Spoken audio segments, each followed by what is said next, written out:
محدود ونصلی علی رسولہ الکریم۔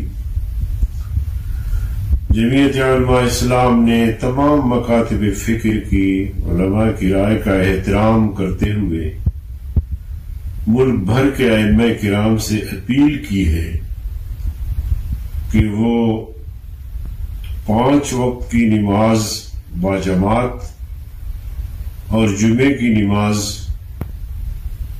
باجماعت محدود پیمانے پر ادا کریں۔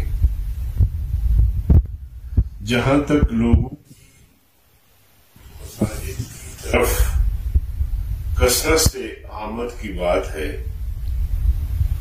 تو یہ کام آئمہ مساجد کا نہیں بلکہ یہ انتظامی معاملہ ہے، اور اس پر حکومتی ادارے بہتر حکمت عملی کے ساتھ عمل درآمد کرائیں تاکہ انتظامیہ اور نمازیوں کے درمیان کوئی بدمزگی پیدا نہ ہو۔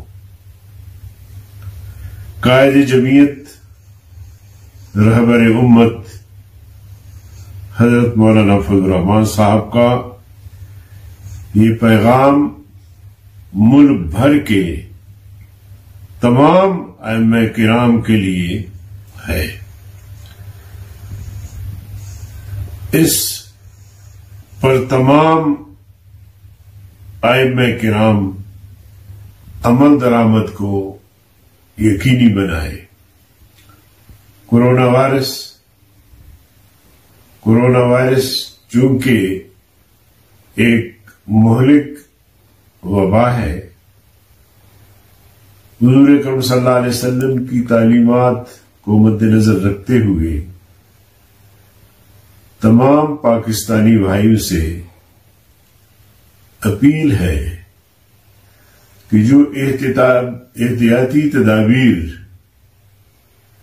اس مہلک مرض سے بچنے کے لیے بتائے گئے ہیں وہ احتیاطی تدابیر ضرور اپنائیں، اور علماء کرام لوگوں کو اس بات کی ترغیب دیں کہ وہ احتیاطی تدابیر اختیار کریں تاکہ جلد سے جلد اس موذی مرض سے قوم کو نجات حاصل ہو۔ والسلام علیکم ورحمۃ اللہ وبرکاتہ۔